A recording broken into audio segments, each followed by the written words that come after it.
Hoje seria a reunião dedicada ao estudo da visão de Sri Aurobindo do desenvolvimento social, político, individual e coletivo à luz da dimensão espiritual.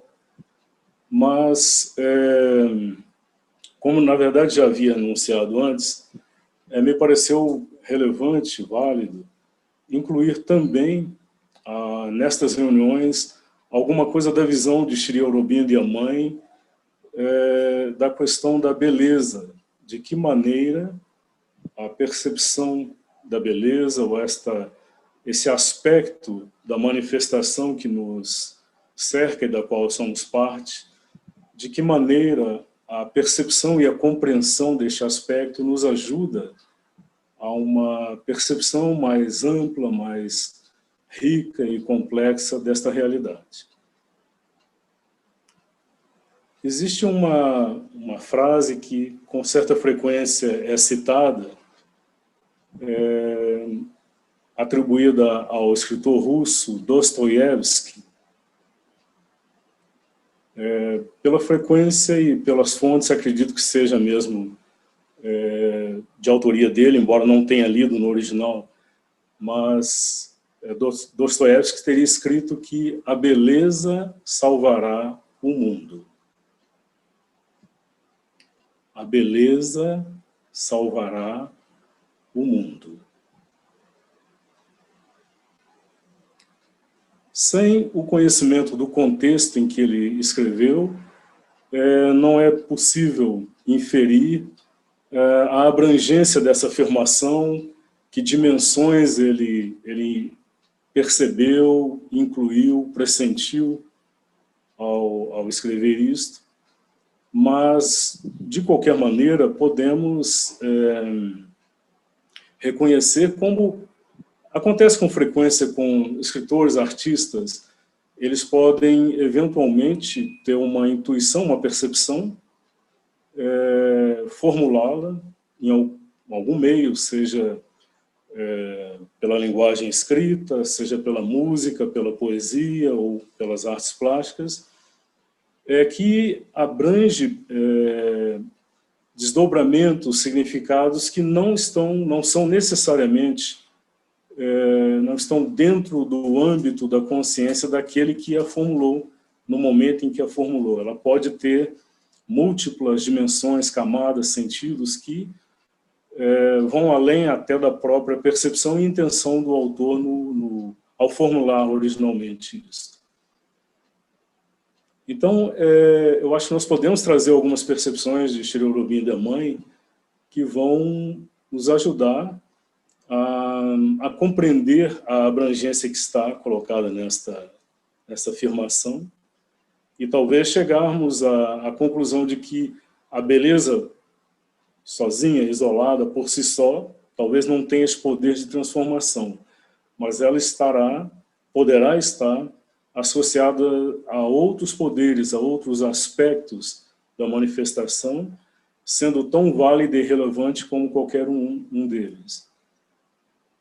Então, nesse sentido, eu gostaria de começar com a leitura de uma passagem da mãe, onde ela fala da beleza no plano físico, no âmbito físico da manifestação, porque é onde nós inicialmente percebemos a beleza. É através dos sentidos, da percepção. Então ela vai se referir a isto.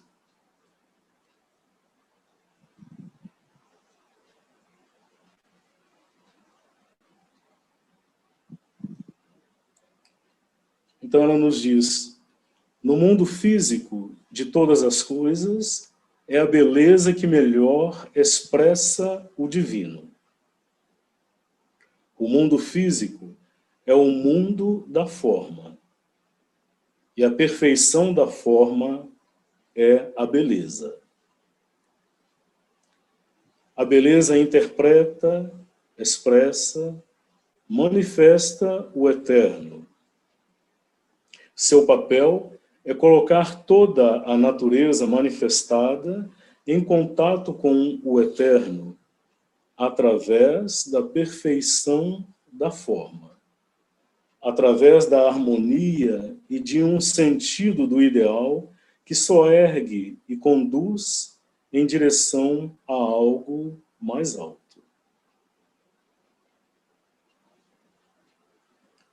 Então eu leio mais uma vez.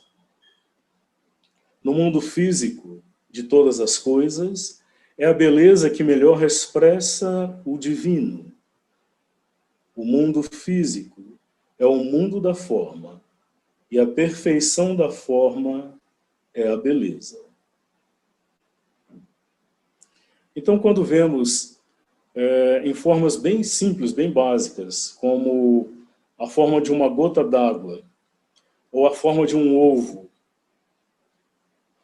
então nós podemos compreender algo desta perfeição da forma, em que nós podemos perceber a harmonia perfeita entre forma e sentido, forma e função. No caso do ovo, por exemplo, ou da gota d'água. Então, este equilíbrio, esta harmonia perfeita do jogo de tensões internas e externas que levam ao desenvolvimento dessa forma e chegar a uma forma tão perfeitamente acabada na sua inteireza, na sua totalidade, nos remete a esta expressão de perfeição. Então, a perfeição da forma que suscita, ou que é uma expressão da beleza. A beleza interpreta, expressa, manifesta o eterno. Então, aqui nós temos, mais uma vez, uma sequência de ações, de verbos, né? Que aqui, no sentido, parece ir no sentido do exterior para o interior essencial. Então, ela interpreta. O intérprete é um intermediário. Ela possibilita que a mensagem seja compreendida, ela nos dá uma interpretação, uma intermediação para compreendermos a mensagem, que seria a mensagem do Eterno. Mas ela é, por sua vez, também expressão de um movimento, enfim, ela expressa também o Eterno e o manifesta. Ou seja, quando ela chega a manifestar, ela está trazendo à superfície, ela está manifestando algo que é da própria essência do ser eterno. Seu papel da beleza é colocar toda a natureza manifestada em contato com o eterno através da perfeição da forma, através da harmonia e de um sentido do ideal aqui com maiúscula, que só ergue e conduz em direção a algo mais alto.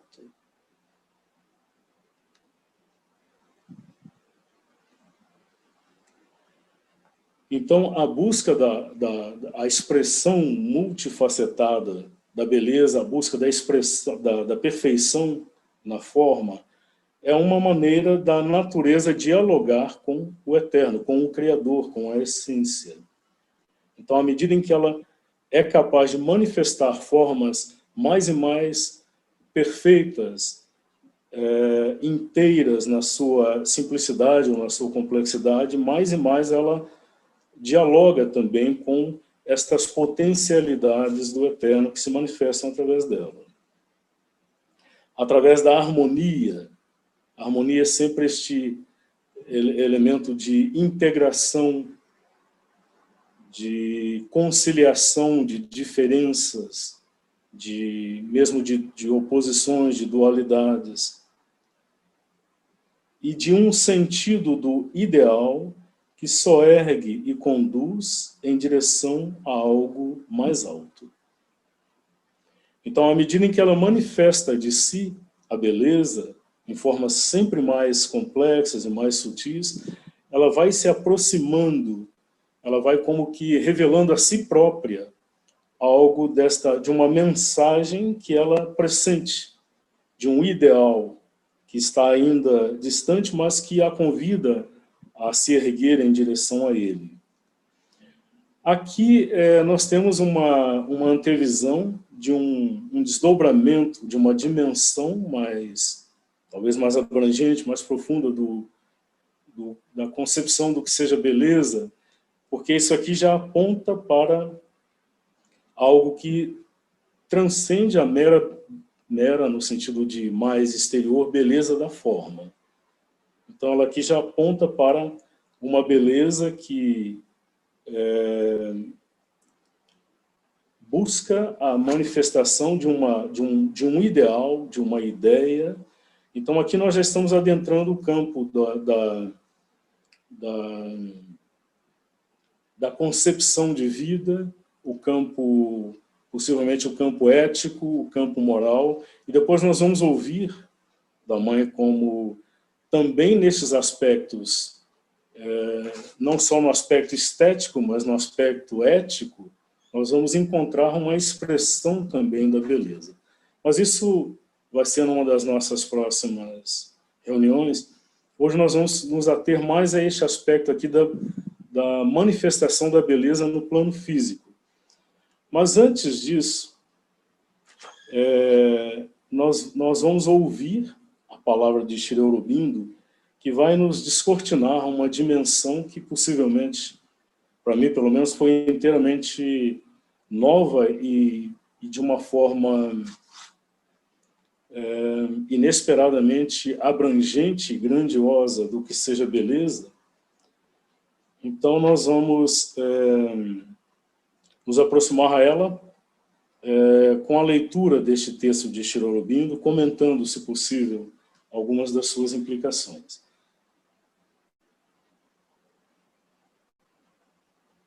Eu vou então compartilhar com vocês uma apresentação que começa justamente por esta formulação de Sri Aurobindo.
Como sempre, em Sri Aurobindo, temos aqui uma abrangência, uma densidade de significados que não é possível esgotar numa única abordagem. Então, certamente voltaremos a esta formulação dele, mas ele começa nos dizendo, vamos a uma leitura do texto inteiro e depois nos detendo em alguns aspectos dele. Amor e beleza são poderes de Ananda, assim como luz e conhecimento são poderes da consciência. A força é inerente à consciência e pode ser chamada parte da essência divina. Ananda está sempre aí, mesmo quando Sat Chit Ananda, existência, consciência, beatitudes supremas, assume um aspecto impessoal ou aparece como a existência una, essencial. Mas o amor precisa de um amante e de um bem-amado. A beleza precisa de uma manifestação para mostrar-se. Assim, da mesma forma, a consciência está sempre aí, mas o conhecimento precisa de uma manifestação para ser ativo, precisa haver um conhecedor e um conhecido. Por esta razão é que é feita a distinção entre Ananda, que é da essência, e a beleza, que é um poder de expressão de Ananda em manifestação.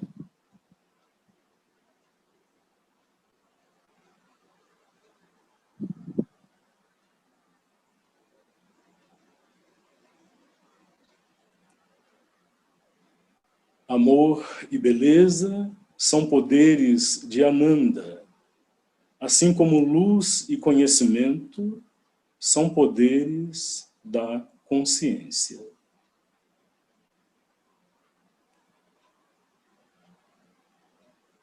A força é inerente à consciência e pode ser chamada parte da essência divina. Ananda está sempre aí, mesmo quando Sat Chit Ananda, existência, consciência, beatitudes supremas, assume um aspecto impessoal ou aparece como a existência una essencial. Então aqui ele está nos falando simplesmente do ser em sua essência, que é una, mas que é ao mesmo tempo triuna, ou seja, tem os três aspectos que a tradição espiritual indiana mais ancestral identificou de Sat Chit Ananda, existência, consciência, beatitude, supremas, infinitas, e a sua expressão na manifestação. Então ele nos coloca aqui o tempo todo este diálogo, esta interação entre o potencial e o manifesto. A manifestação como um aspecto de uma possibilidade para o essencial de se reconhecer na manifestação. Então ele começa nos dizendo que amor e beleza, nada mais, nada menos, são poderes de Ananda. Talvez pudesse acrescentar aqui também a alegria. Mas a beleza, que é o nosso tema, né, ela está colocada aqui no mesmo nível do amor como um poder. Um poder é sempre uma possibilidade de efetivação de uma força. Um poder de Ananda. Assim como luz e conhecimento são poderes da consciência. Então, do mesmo modo como luz e conhecimento expressam a consciência ou Chit, e aí ele imediatamente lembra que na concepção indiana, Chit é tanto a consciência quanto a força. As duas estão aí inerentemente ligadas. Então ele nos diz, a força é inerente à consciência. Então onde há consciência, há força, há possibilidade de efetivação. Então não é um mero estar cônscio de algo, mas ela tem inerente em si a capacidade de agir sobre este algo, agir a partir da percepção. E ela é parte da essência divina. Então, a Sat, a existência, fica aí como que a rocha leito, o fundamento sobre o qual o ser, aquilo que pré-existe a tudo, mas que é uma existência, não é um não ser, é um ser.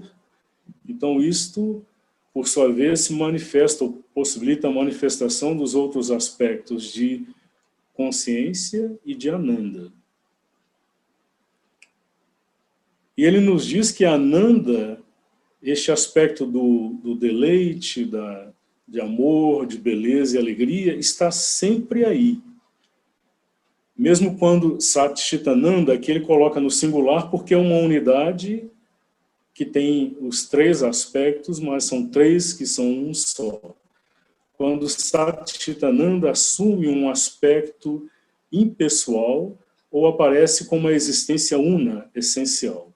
Então, mesmo onde, para a nossa percepção, possa haver uma absoluta impessoalidade ou neutralidade,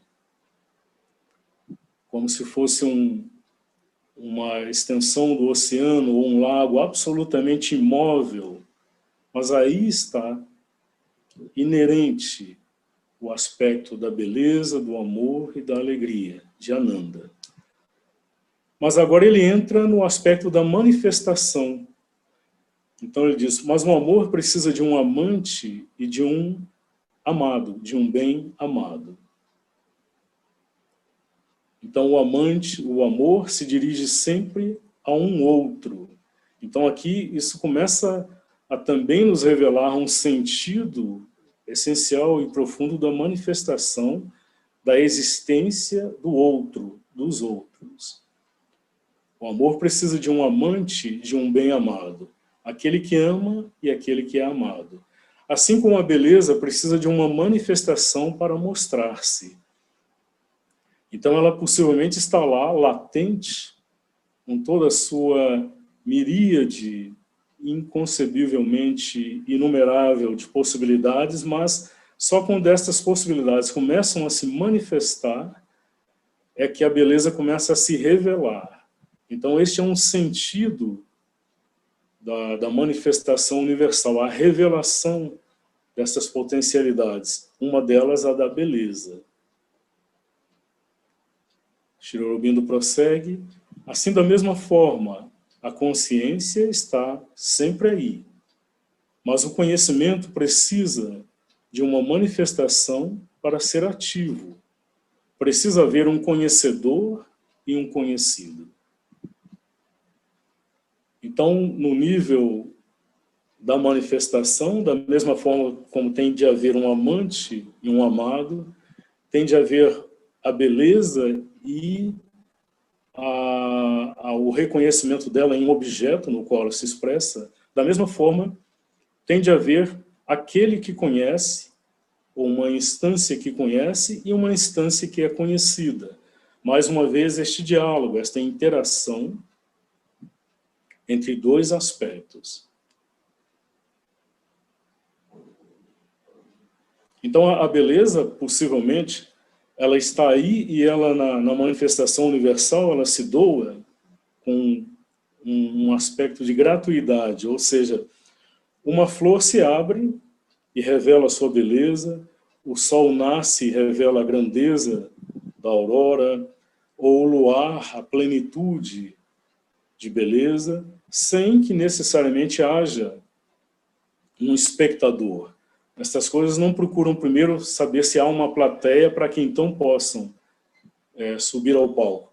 Mas se há um espectador, alguém apto, sensível para reconhecer esta beleza, aí então cumpre-se esta manifestação da beleza.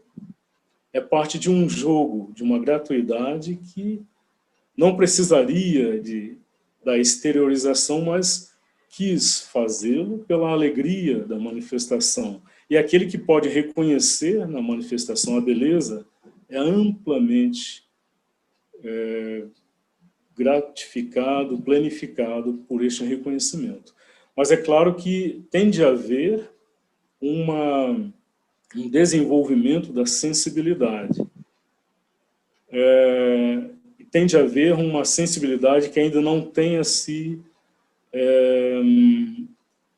não tenha adormecido, não tenha se dessensibilizado. Então, pode ser que alguém que viva num meio, né, em meio à natureza, num ambiente de uma beleza esplêndida, em meio a montanhas e lagos, pode ser que, com o passar do tempo, ele se acostume, se habitue e já não perceba mais a grandeza dessa beleza. Ou pode haver aquele que nem chega a perceber essa beleza, que passa por ela indiferente. Mas o desenvolvimento da capacidade de reconhecer a beleza em consciências individuais e mesmo depois em grupos e coletividades é um aspecto importante deste desenvolvimento da consciência que será então capaz de reconhecer ou reconhecer-se como parte deste grande, misterioso jogo da manifestação. E ele conclui dizendo que, por esta razão, é feita a distinção entre a Ananda, que é da essência, e a beleza, que é um poder de expressão de Ananda em manifestação.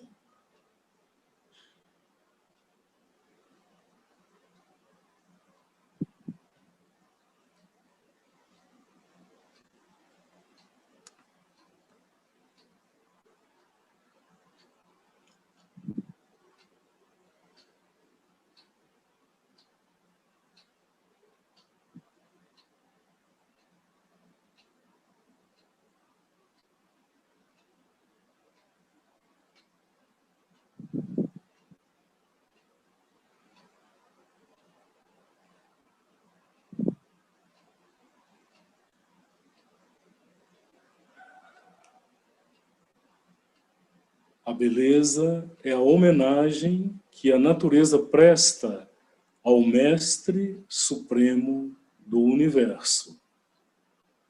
A beleza é a linguagem divina na forma.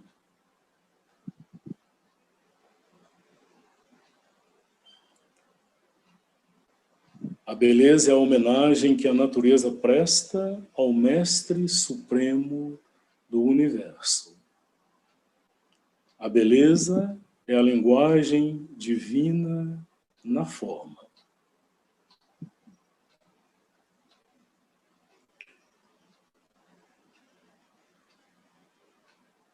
Esta afirmação da mãe é parte de uma das meditações que ela registrou naquilo que depois veio a ser conhecido como preces e meditações. Então, é de um período em que ela não tinha ainda o contato físico direto com Shri Aurobindo. E aí nós vemos o quanto havia esta absoluta e simples identidade de visão, como ela aqui já expressa em essência aquilo que ouvimos na passagem de Shri Aurobindo, de que ao manifestar a beleza, a natureza está como que homenageando o Mestre Supremo, o Criador, Sat Chit Ananda, assumindo a roupagem de um dos aspectos que é do ser, da essência. A beleza é a linguagem divina na forma. Então, se o conhecimento pudesse ser identificado como uma linguagem divina no âmbito da consciência, na forma, no físico, a linguagem escolhida é a beleza.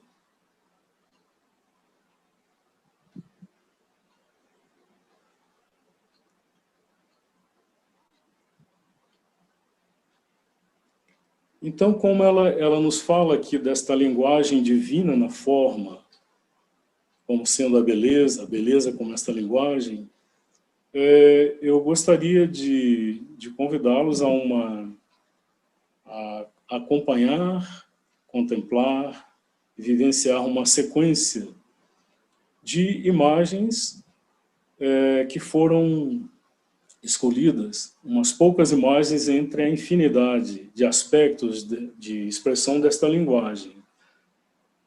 Então, é claro que é inesgotável, não, esta expressão da beleza na matéria, na forma. E nós poderíamos fazer, até o fim dos dias, uma infinidade de seleções dessas imagens e jamais chegaremos perto de tocar a superfície disso. Mas, de qualquer maneira, hoje nós vamos nos ater a este aspecto da forma, da matéria, e, dentre esses aspectos, os aspectos, por assim dizer, da dimensão mais material, da dimensão mineral da manifestação. Então, desde a formação de estrelas e sóis e planetas a partir dos criadouros de astros, das nebulosas, dos gases iniciais, a solidificação, a condensação, e depois no plano físico uma rápida abordagem de alguns aspectos dos elementos, a matéria, o material, o ar, o fogo e a água.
Então, nós vamos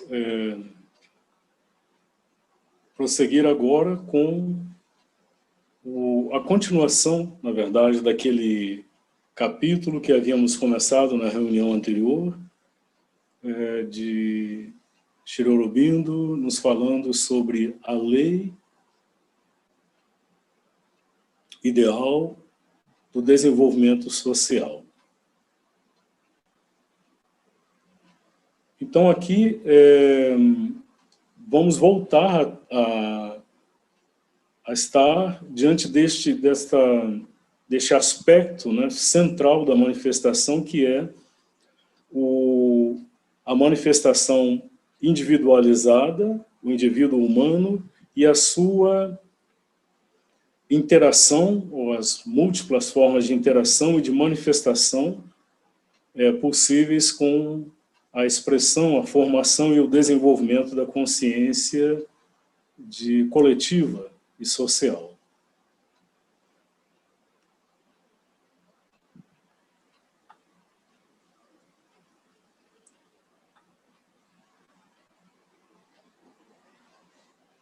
Nós vamos novamente compartilhar aqui a tela.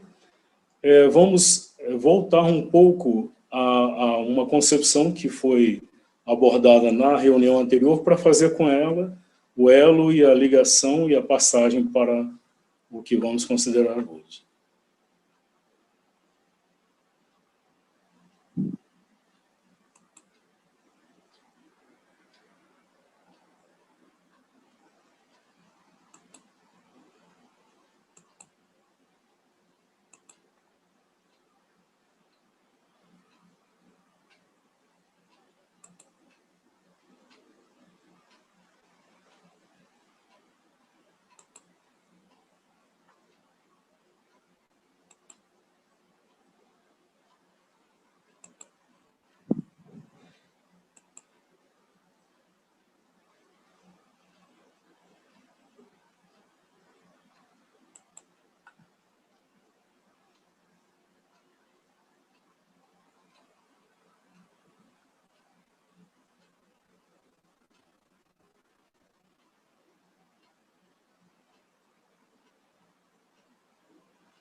Então aqui o fundamento de toda a reflexão que este capítulo vai desenvolver e que abordamos anteriormente, o sentido e o destino da existência individual e do seu desdobramento como existência social.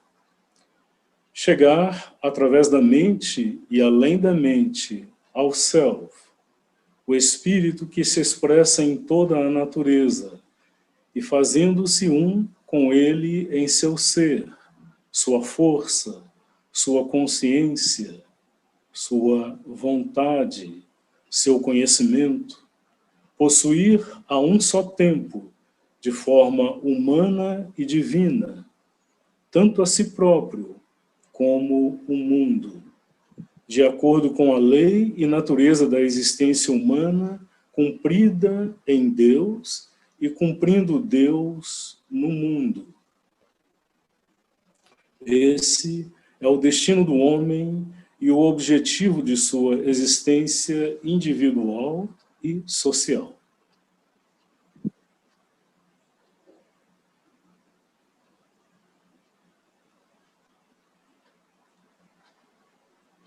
Então, primeiro, o indivíduo chegar a um pleno desenvolvimento de si,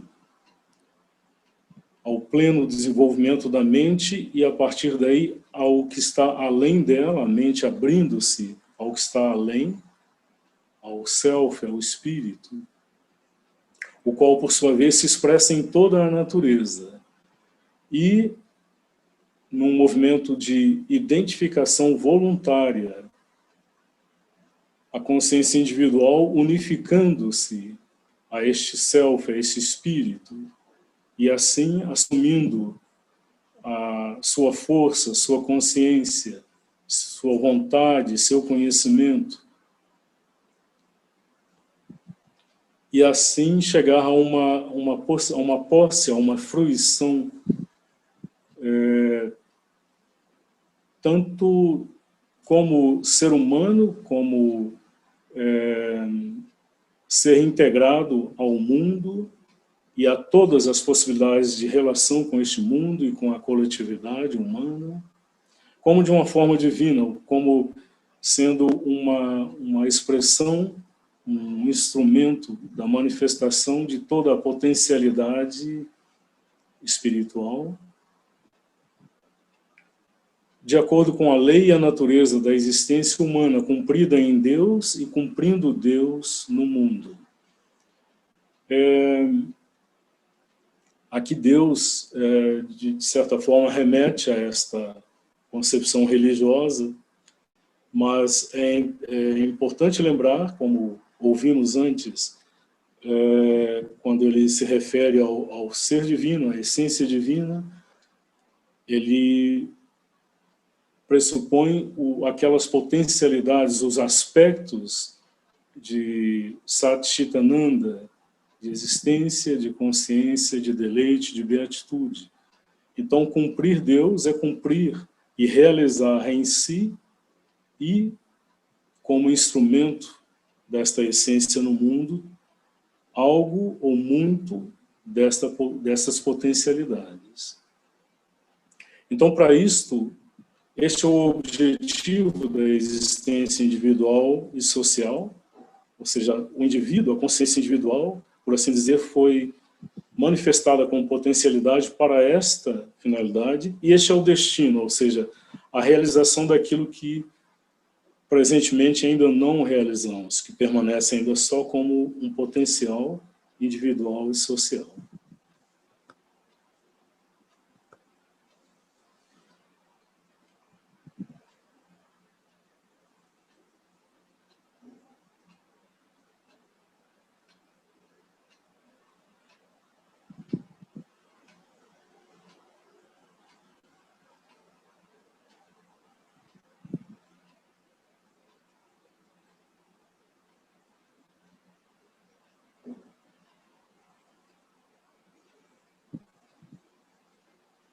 Aqui um desdobramento da afirmação anterior, mas que já nos traz um aspecto revelador, fundamental para a compreensão da nossa inserção no mundo e no coletivo. Então, isto é feito principalmente por meio do homem individual. Para essa finalidade, o homem tornou-se uma alma individual para que o uno possa encontrar-se e manifestar-se em cada ser humano. Este fim não é de fato alcançado pelo ser humano individual em sua força mental não auxiliada. Ele precisa da ajuda do divino secreto acima de sua mentalidade, no self supraconsciente. Ele precisa igualmente da ajuda do divino secreto ao redor dele, na natureza e em seus companheiros.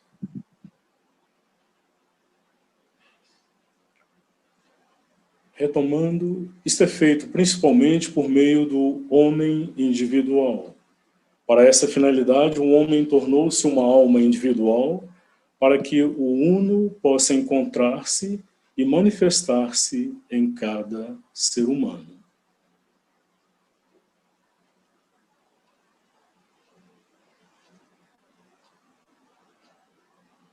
Então aqui, Sri Aurobindo se expressa por um uso da linguagem da sua época em que o homem, o ser humano, a palavra homem podia se referir ao coletivo, à dimensão do ser humano. Não sei se hoje ele escreveria desta forma, mas é um uso legítimo do termo homem. Então ele nos fala do sentido da individuação.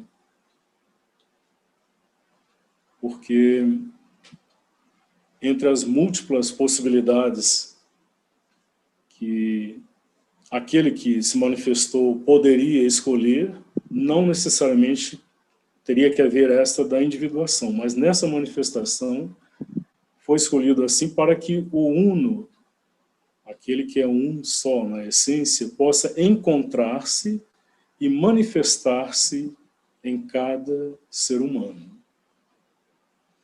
Então aqui todo o drama, todo o processo grandioso da evolução, em que o uno se fragmenta em múltiplas partes que vão, por sua vez, buscar reencontrar-se na unidade em meio à multiplicidade. Então ele não apenas encontrar-se, mas manifestar-se. Manifestar uma ou algumas das potencialidades deste ser. Este fim grandioso não é de fato alcançado pelo ser humano individual em sua força mental não auxiliada. Então, por maior que seja a potencialidade de apreensão mental de um indivíduo, ele sozinho não é capaz de realizar a grandeza e a complexidade desta manifestação que ele pode tornar possível. Ele precisa da ajuda do divino secreto acima de sua mentalidade no self supraconsciente. Então a mentalidade é como se fosse um reflexo diminuído de algo que é muito maior, muito mais amplo, muito mais abrangente, que está no supraconsciente, acima do nível da consciência mental. Mas não só, ele precisa igualmente da ajuda do divino secreto ao redor dele, na natureza e em seus companheiros. Então esta presença divina em grande escala, para nós é ainda um segredo, que mal começamos a desvendar. E ela está tanto acima quanto ao redor. E ao redor na natureza e nos outros indivíduos humanos. Então, ser capaz de reconhecer isto, de abrir-se a isto, nos torna capazes de crescer, de aprender com tudo, com todos. A mãe nos diz, podemos aprender de uma flor, de um animal, porque cada um desses aspectos, e também, claro, dos nossos companheiros de caminhada, de viagem, porque cada um traz um aspecto, cada um manifesta diferentes aspectos, cada um nos lembra da riqueza, do segredo profundo, da multiplicidade que se realiza aqui.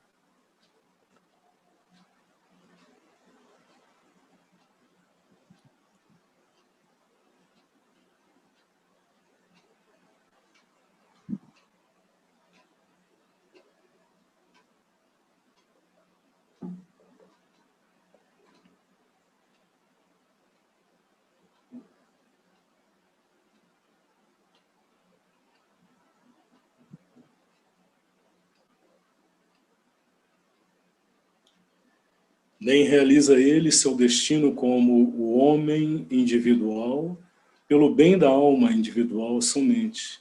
Uma salvação solitária não é seu ideal completo, mas pelo mundo também, ou antes, por Deus no mundo, por Deus em tudo, bem como acima de tudo, e não por Deus exclusivamente e em separado num indivíduo.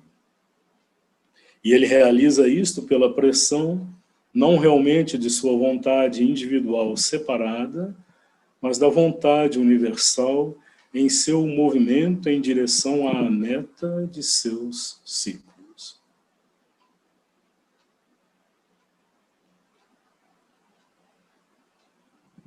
Então, possivelmente, uma consciência, uma alma individual que chegue à sua plenitude vai perceber que, através da sua plenitude, algo no todo se completa. E que a sua realização individual não é para o seu único, exclusivo benefício, mas é para a inteireza, a riqueza do todo. E a realização dele, ele é levado a isso não apenas pelo seu desejo, pela sua vontade individual separada, mas na essência, na realidade, há uma vontade universal. Então, que se cumpre através da realização individual e da realização coletiva, que impulsiona a tudo e a todos em direção à realização da meta de seus ciclos. Então, com os ciclos, ele nos fala aqui da complexidade deste processo evolucionário, que não é linear, mas que está sempre avançando no sentido de cumprir a meta que esta vontade anteviu e fixou.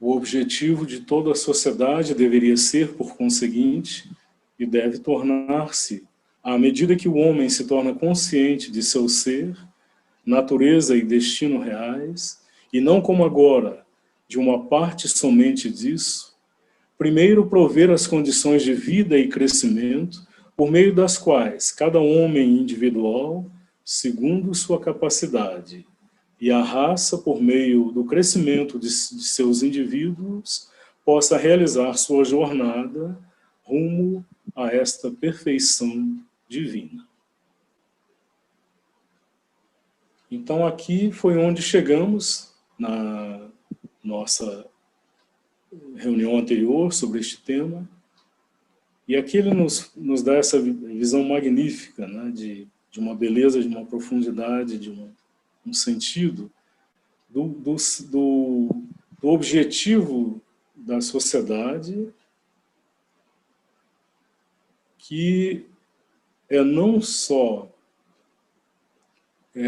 reconhecer e afirmar a existência individual, mas fornecer a ela as condições de vida e crescimento por meio das quais cada homem, cada ser, cada consciência, cada alma individual, segundo sua capacidade. Então, é o reconhecimento da natureza, da característica única de cada indivíduo e da raça.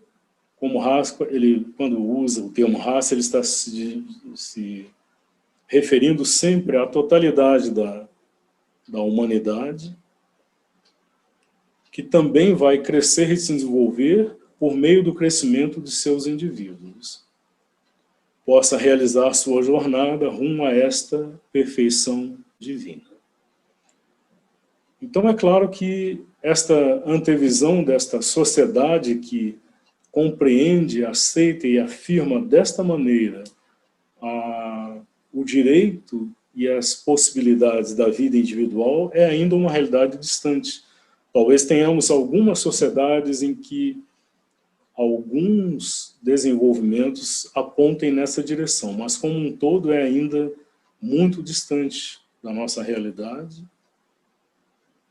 em que crescentemente ou preponderantemente o indivíduo é visto apenas como parte de um mecanismo a serviço de uma vontade mecânica e impessoal,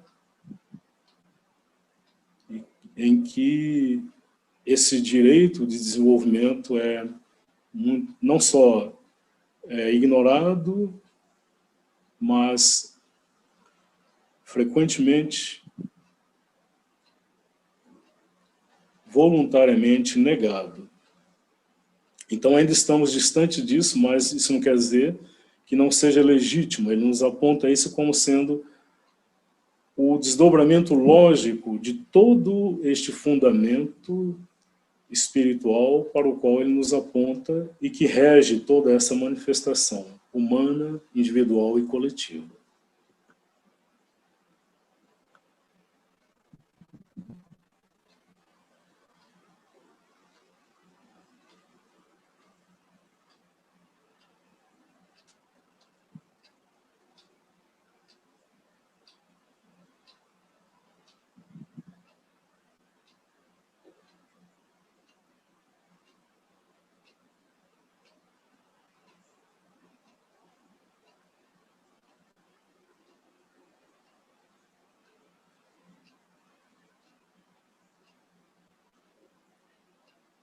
Então, este objetivo deveria ser, em segundo lugar, à medida que a humanidade, de forma geral e mais, se aproxima de alguma forma do divino na vida, e mais homens chegam a isso, pois os ciclos são muitos, e cada ciclo tem sua própria figura do divino no homem, expressar na vida geral da humanidade a luz, o poder, a beleza, a harmonia, a alegria do self que foi alcançada e que se verte numa humanidade mais livre e mais nobre.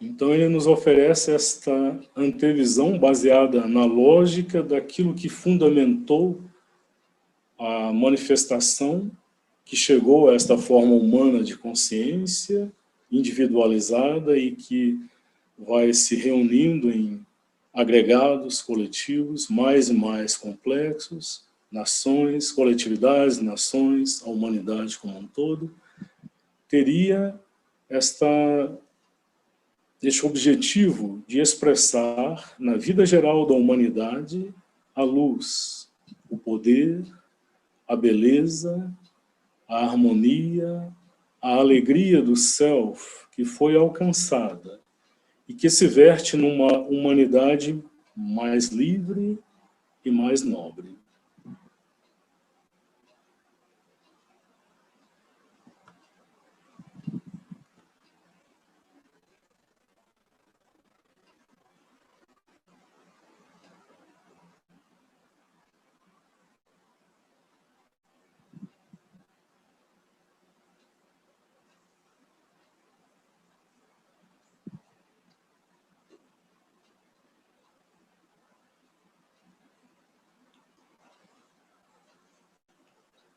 Liberdade e harmonia expressam os dois princípios necessários de variação e unidade.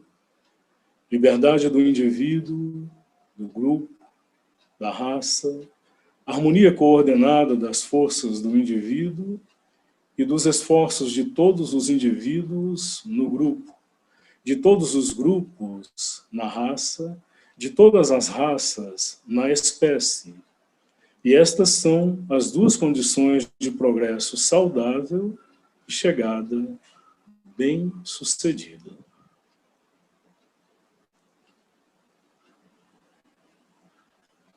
Então ele nos aponta aqui dois aspectos que são duas condições para o desenvolvimento e que aparentemente são contrários, aparentemente são contraditórios e eventualmente até excludentes, como afirmar a liberdade de realização individual, seja do indivíduo, seja de uma coletividade ou de uma nação, com a necessidade de uma harmonia, de uma integração harmoniosa, em que cada individualidade, seja individual, racial ou nacional, seja respeitada na sua identidade única e, ao mesmo tempo, se harmonize, se integre nesta coletividade. Então, este tem sido o grande desafio que a humanidade, de muitas formas, com muitos experimentos, às vezes bem-sucedidos, às vezes mal-sucedidos,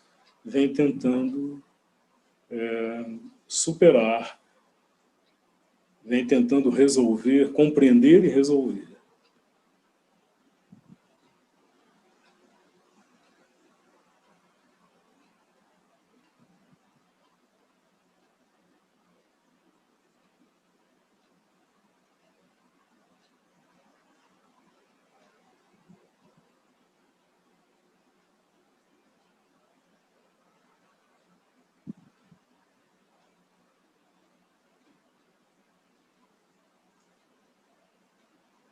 Realizar liberdade e harmonia e combiná-las tem sido o obscuro ou semi-iluminado esforço da humanidade ao longo de sua história.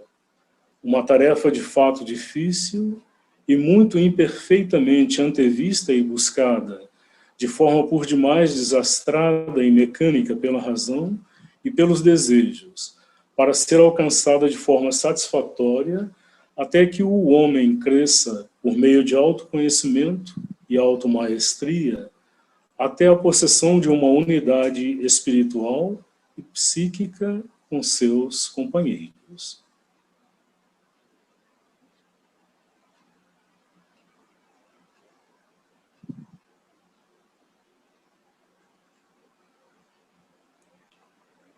Então, as tentativas, porque a existência no núcleo, na essência, no âmago do indivíduo e, assim, da coletividade, da presença desta potencialidade, da verdade dessa potencialidade de realização, o leva a buscar realizar. Ele, de alguma forma, pressente que precisa integrar e combinar liberdade e harmonia. Mas aí o faz pelos instrumentos de que dispõe a razão e os desejos, e isso frequentemente o leva a formas desastradas. A razão pela imposição de referências de ideais mecânicos, de formas artificiais, e os desejos, eventualmente, dificultando ou mesmo corrompendo a possibilidade de uma realização de um bem coletivo. Então, esses são os desafios que, até que o ser humano, o indivíduo e a humanidade comece a se aproximar, a possuir esta unidade espiritual, não realizará, ou só realizará de forma satisfatória quando chegar a esta compreensão de si e do outro e do todo.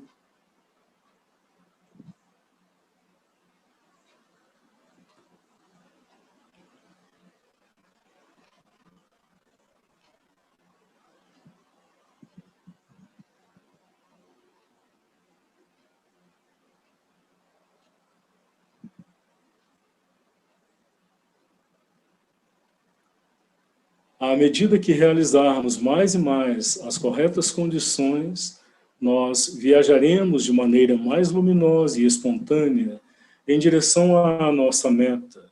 E à medida que nos aproximarmos de uma visão clara de nossa meta, realizaremos de forma sempre melhor as corretas condições. Então aqui é uma percepção muito interessante de como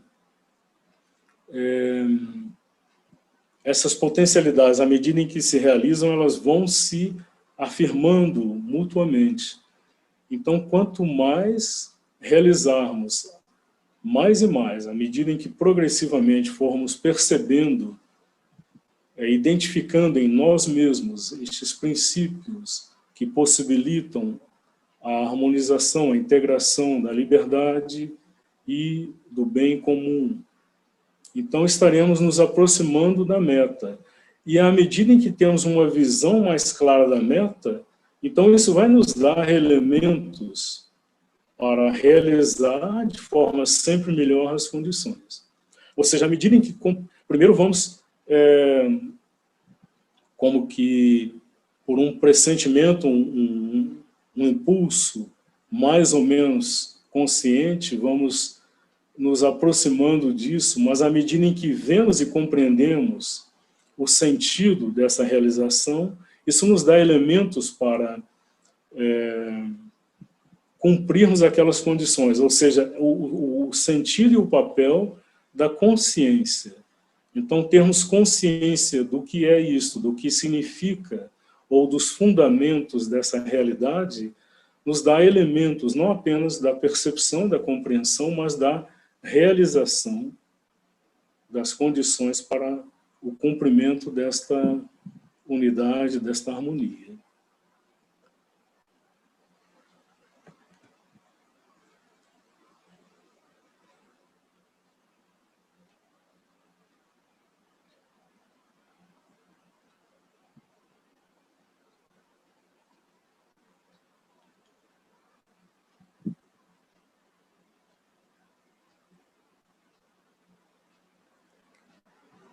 Self no homem, ampliando luz e conhecimento, e harmonizando a vontade com a luz e o conhecimento, de modo a realizar na vida o que viu em sua crescente visão e ideia do Self. Esta é a fonte e a lei do progresso do homem e o segredo de seu impulso rumo à perfeição.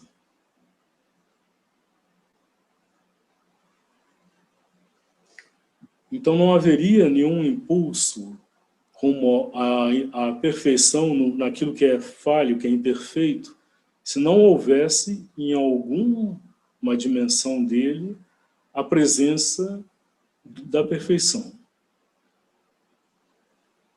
Então o que nos impulsiona, primeiro, ampliando a luz e o conhecimento, e harmonizando a vontade com a luz e o conhecimento. Ou seja, aquilo que nos dá a luz, a percepção, a clareza, o conhecimento, mas que imediatamente nos possibilita integrar a esta percepção, a esta luz, o princípio dinâmico e realizador da vontade.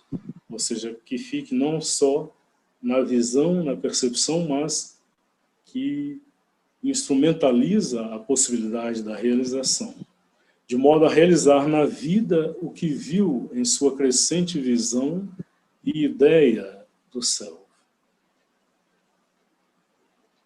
Então, aquilo que é visto nesta percepção que é crescente, que é progressiva, do Self, da essência, da verdade, isso tem em si mesmo como que uma lei de cumprimento, de realização. E esta é a fonte que nos impulsiona. E, ao mesmo tempo, é a lei, é o princípio condutor do progresso do homem, do indivíduo e da humanidade.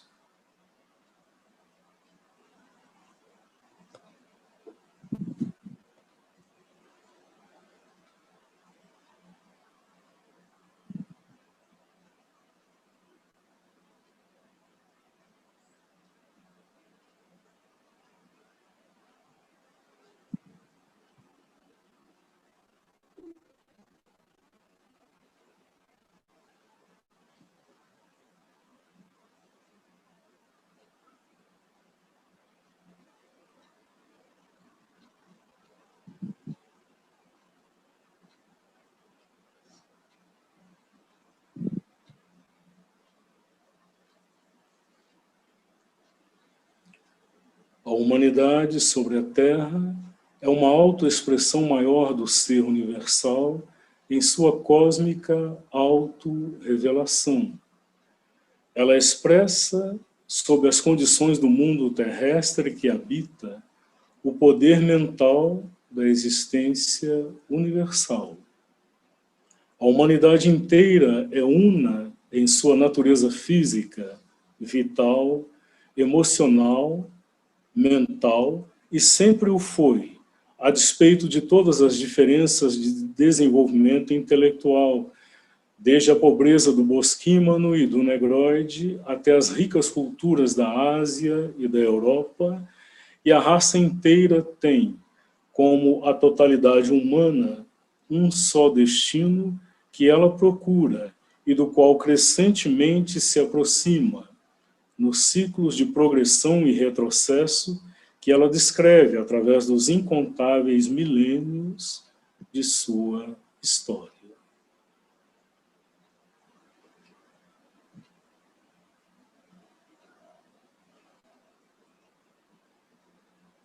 Então ele vai, à medida em que desenvolve a reflexão, ele sempre retoma estes fundamentos, como que nos lembrando destas percepções de fundamento.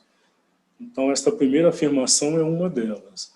A humanidade sobre a Terra é uma autoexpressão maior do ser universal em sua cósmica autorrevelação. Então, a humanidade, assim como os indivíduos que a compõem,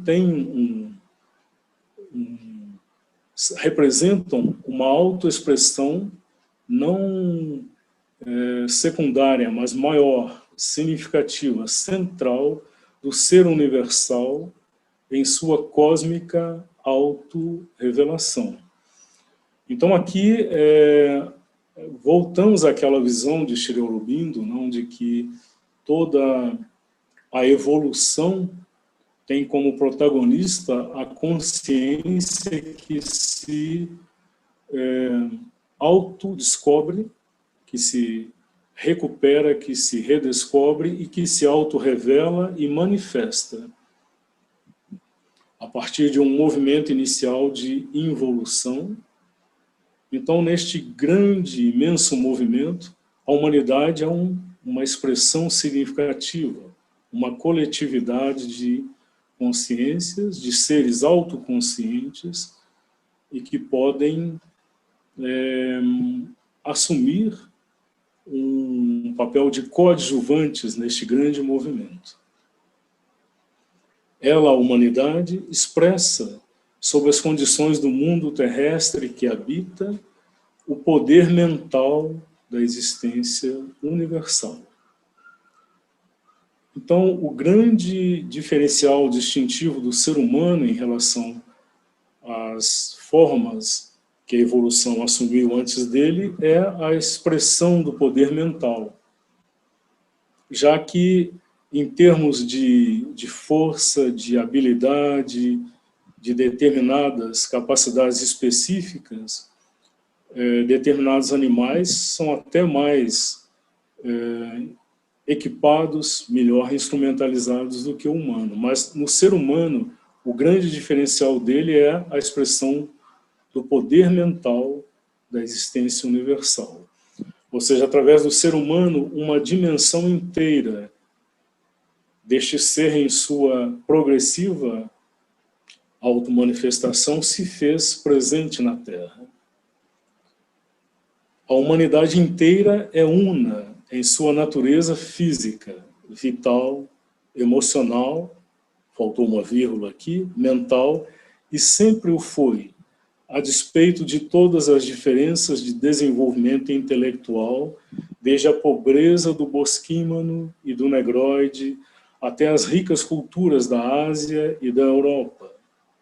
E a raça inteira tem, como a totalidade humana, um só destino, que ela procura e do qual crescentemente se aproxima, nos ciclos de progressão e retrocesso que ela descreve através dos incontáveis milênios de sua história. Então, a realidade subjacente é a da unidade em meio, apesar da aparente, das diversidades, da multiplicidade exterior aparente, em todos os aspectos, a natureza física, vital, emocional, mental. Então, por mais que haja diferenciações entre indivíduos, coletividades, culturas, essencialmente há uma unidade.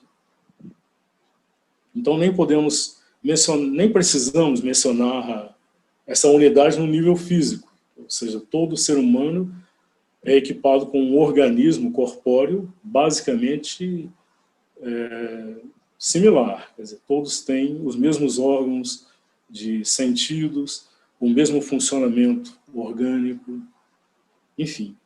Aqui a unidade é facilmente reconhecível.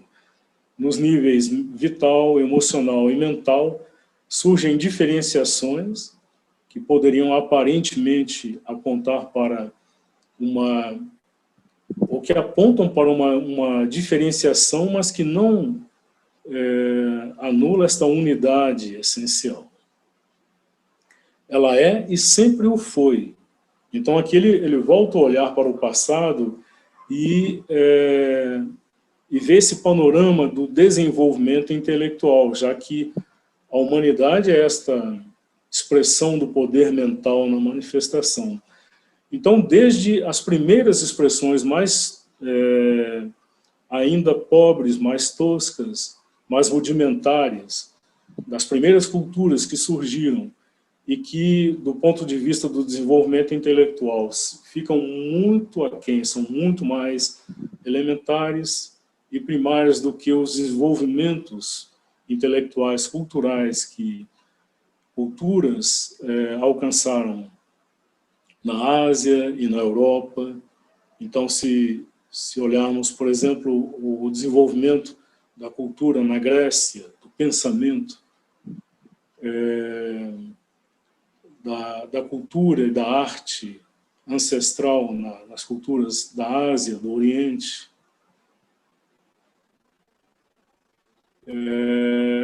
comparadas àquelas primeiras manifestações, veremos o quanto houve, onde aparentemente há uma distinção intelectual, mas a unidade permanece. E a raça inteira, a humanidade inteira, como a totalidade humana, tem um só destino, o qual ela procura e do qual crescentemente se aproxima, nos ciclos de progressão e retrocesso que ela descreve através dos incontáveis milênios de sua história. Então, se a percepção deste fundamento, deste grande movimento, deste grande propósito espiritual, ela é clara e inequívoca para Sri Aurobindo, ele não deixa de reconhecer que o processo de manifestação ele está sujeito a todas as vicissitudes que todos os condicionantes físicos, vitais, de todos os recursos colocam. Então ele reconhece que esses ciclos eles incluem progresso e retrocesso. Mas ele vê claramente qual é o sentido e o destino do qual a humanidade crescentemente se aproxima, apesar dos recuos aparentes, que eventualmente podem parecer que uma cultura, uma civilização inteira tem que voltar ao zero para depois retomar um movimento de progressão, mas este propósito permanece aí imperturbável e vai se realizar porque ele tem para isso os grandes ciclos. Ele conta com os milênios.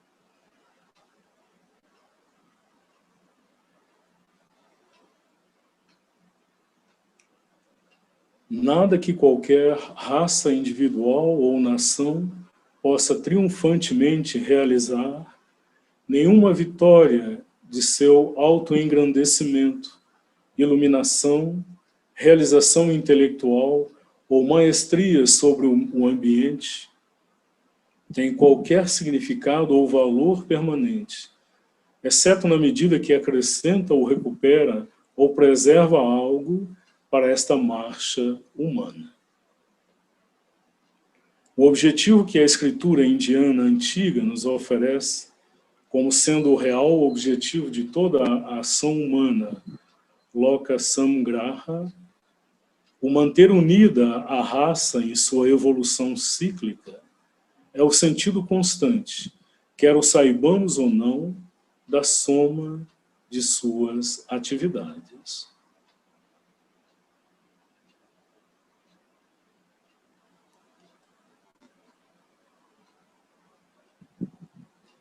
Então, tudo aquilo que a consciência humana, individual ou coletiva, nacional, desenvolveu, só tem um sentido, um significado e um valor permanente se ela acrescenta algo, se ela recupera algo ou preserva algo para a marcha humana.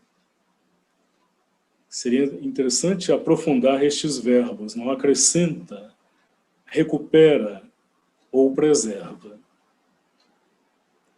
Então, esta marcha, esse progresso da consciência humana, ele se dá não apenas pelo acréscimo, pelo progresso, pelo desenvolvimento, pela inovação, mas nele também é necessário, eventualmente, recuperar determinadas realizações, determinados valores, ou preservar outros.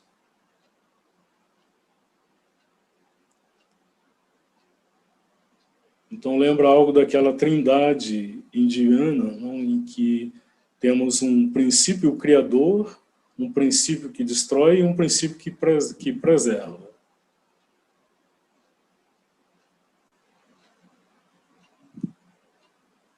Então, a humanidade como um todo chegou ao estágio em que está pela soma de todas as contribuições que puderam ser compartilhadas. As que não foram compartilhadas possivelmente se perderam.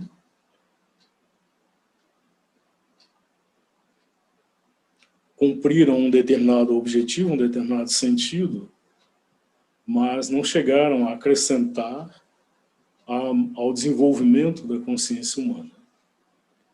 Então, o que nos permite hoje estarmos no estágio em que estamos e podemos antever os estágios à nossa frente, só é possível por este grande, imenso repositório da experiência humana que nos antecedeu. Isso nos permite partir de onde estamos sem ter a necessidade de redescobrir, de reinventar, de recriar tudo, de começar sempre de novo do zero.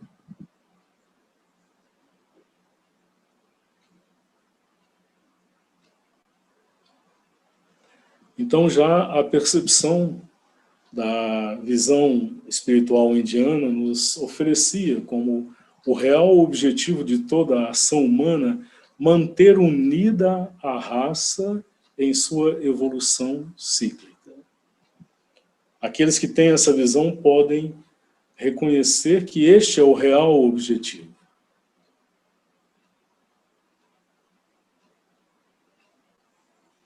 E este é o sentido constante, seja ele consciente da nossa parte ou não, o acréscimo, a soma das atividades humanas.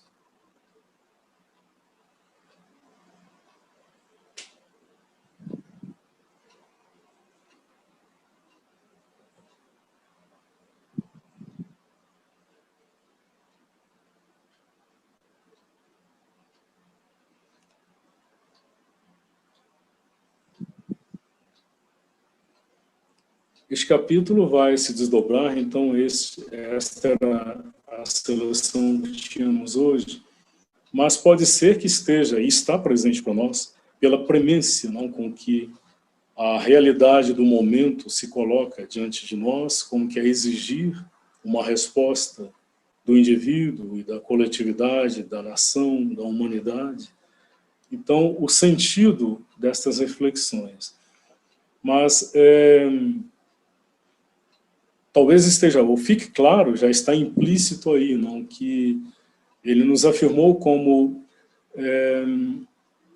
se pudermos ver algo deste propósito, desse sentido, e não somente ver, compreender, mas realizar, primeiro na dimensão individual. Não temos como agir de forma efetiva do ponto de vista espiritual na esfera coletiva se não tivermos a vivência, a realização fundamentada e sedimentada em nós. Não podemos querer que o outro realize isso. Nós temos que realizar primeiro a nossa parte. E a consciência disso, e a partir da consciência, como foi nos dito, a mobilização da vontade realizadora, para que isto se cumpra em nosso ser e em nossa vida, é o que talvez nos permita uma contribuição mais efetiva no âmbito coletivo. Então isso nos chama a atenção, a necessidade de uma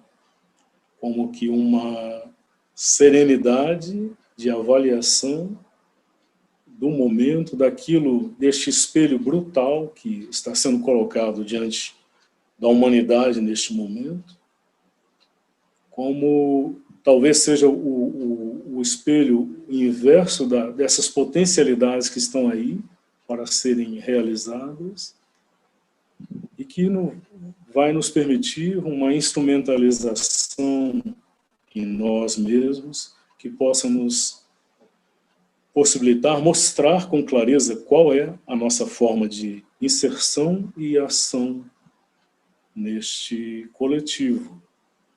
Uma citação predileta de Sri Aurobindo, que aparece em vários contextos, é uma que ele faz da Bhagavad Gita, em que Krishna se endereça a Arjuna e ele diz: tenha equanimidade, samatha, e vendo claramente a verdade, lute. Tenha samatha, equanimidade. O primeiro aparente distanciamento que nos permite ver as coisas tal como elas são. E só esse distanciamento, esta equanimidade que vai nos permitir ver com clareza a verdade. A verdade aparente, a verdade subjacente, a verdade essencial. E é esta visão que vai nos permitir, com efetividade, assumir o que é nosso papel, o que devemos fazer. E vendo claramente a verdade, lute. Equanimidade, a visão mais clara possível que nos for a nós da verdade, e a partir daí nosso posicionamento.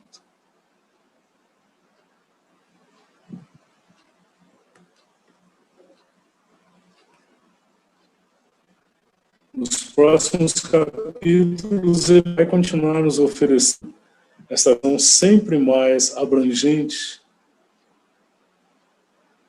deste grande movimento e das suas particularidades.